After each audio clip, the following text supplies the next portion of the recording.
본문에 보면 12해 동안 혈루증을 앓고 있던 여인이 나옵니다.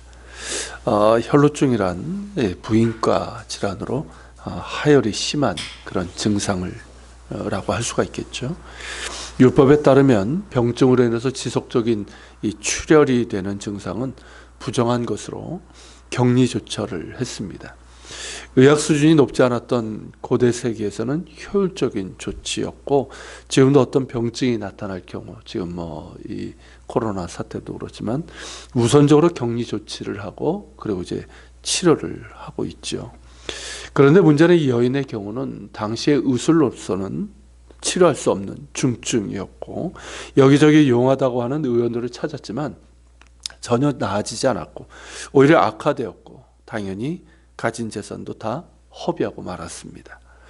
참으로 힘든 일입니다. 그런데 이 여인을 가장 힘들게 한 것은 모든 자유를 빼앗겨 버린 것입니다. 12년 동안 하혈을 했다면 언제부터인지 모르겠지만 당시에는 사춘기를 조금 넘은 때에 결혼을 했기 때문에 이 여인은 결혼을 할 수가 없었습니다.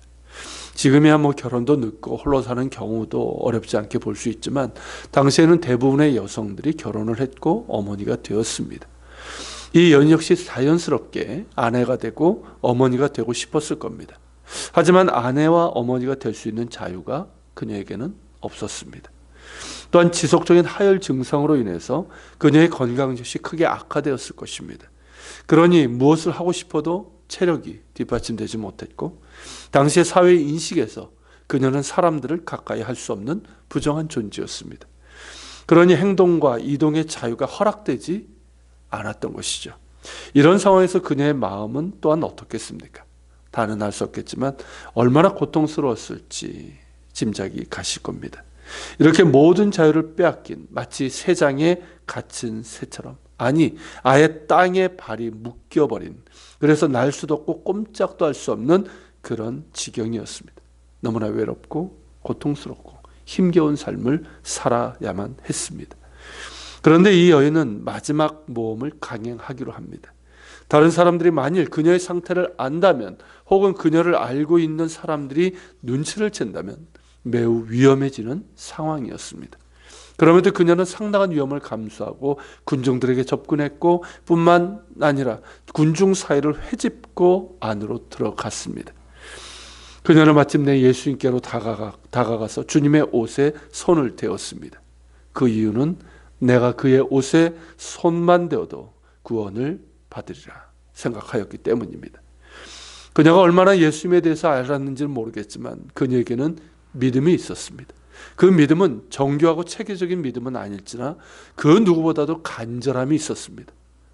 간절함, 갈급함, 그 이상의 마음이 담긴 믿음일 것입니다. 그녀에게는 이제 마지막 남은 희망이었습니다. 주님이 나를 살릴 수 있는 유일하고 마지막 희망이라는 갈급함, 그 이상이 있었습니다. 그러기에 율법의 금기를 깨고 매우 위험한 상황임에도 불구하고 군중을 헤집고 예수님께 나아갔고 주님의 옷을 잡았던 것입니다.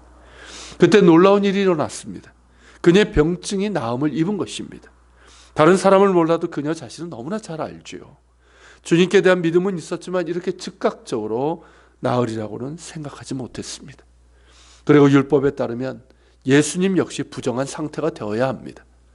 부정한 사람이나 물건에 접한 사람은 부정해지기 때문입니다. 그러나 그녀의 부정함이 예수님께로 흘러가지 않았고 오히려 기이한 능력이 예수님에게서 나와서 그녀에게 흘러간 것입니다. 그래서 그녀가 정결하게 된 것이죠. 너무나 놀라운 일인데 이 일이 보여주는 것이 무엇입니까? 예수님께서 거룩하신 하나님의 본체이심을 보여주고 있는 것입니다. 정한 존재가 부정한 존재에 접하게 되면 정한 것이 부정해지지만, 거룩함이 부정함에 임하면 그 부정함이 정결함을 얻게 됩니다. 이사야 선지자 기억나시죠? 거룩하신 하나님의 임재를 그가 경험했을 때 부정한 그가 오히려 정결함을 얻었던 것처럼 말입니다. 이렇듯 부정한 여인이 거룩한 하나님의 본체이신 예수님께 닿았을 때 예수님이 부정해진 것이 아니라 오히려 그녀가 정결함을 얻게 된 것입니다. 예수님께서는 부정한 우리를 정결하게 하십니다.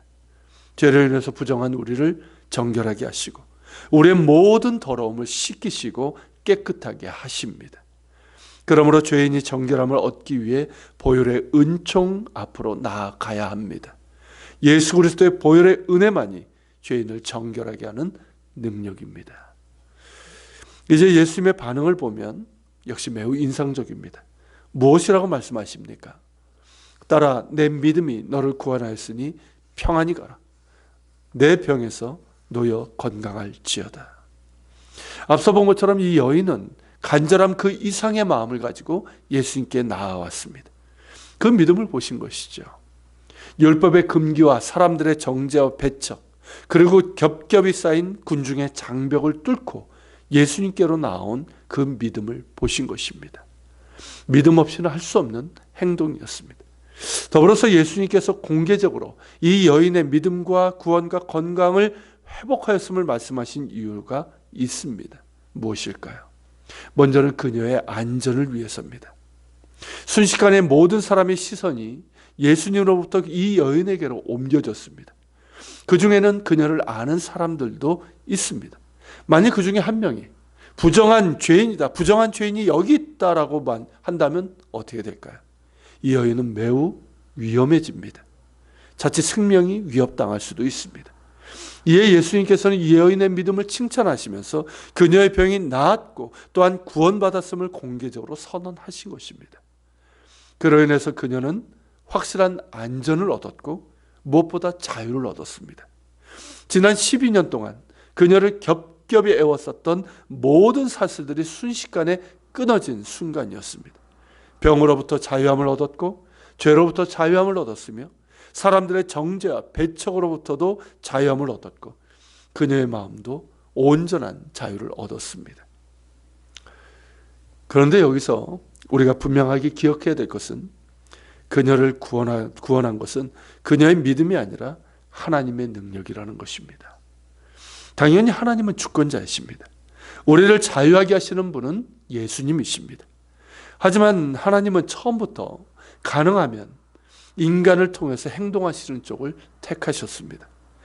인간은 그저 하나님의 하시는 일을 구경하는 존재가 되라는 것이 아니라 하나님의 일에 동참하고 그분을 경배하며 그래서 그분을 위한 삶을 사는데 힘을 얻으라는 것입니다. 그 과정의 시작이 다름 아닌 믿음입니다. 그렇기 때문에 우리에게 믿음을 요청하시는 것입니다. 본문을 우리가 여러분들이 충분히 묵상한다면 이 모든 상황을 어렵지 않게 느낄 수 있을 것이고 또한 주님께서 우리에게 말씀하시는 바도 들을 수 있을 것입니다. 그것이 무엇일까요? 나아오라는 것입니다. 주님 앞으로 나아오라는 거예요. 우리를 묶고 있는 모든 사슬과 또한 막고 있는 모든 장벽 사이에서 나아오라는 것입니다. 예수님께로 더욱 가까이 나아오라는 것입니다. 고침받고 변화되고 자유하길 원하는 그 간절함을 가지고 주님의 은혜와 능력을 구하라는 것입니다. 주님께서 우리에게 무엇을 원하는지 물으실 것입니다. 또한 이렇게 물으실 것입니다. 너에게 믿음이 있느냐? 네가 한 마리 새처럼 자유롭기를 바라느냐? 같이 기도합시다. 은혜로우신 주님, 주님께 바짝 다가갈 수 있는 군중들 가운데서 주님을 만질 수 있는 당신이 우리를 위해서 해주시길 바라는 일을 당신께 구할 수 있는 그러한 간절함, 그런 믿음을 우리에게 주옵소서.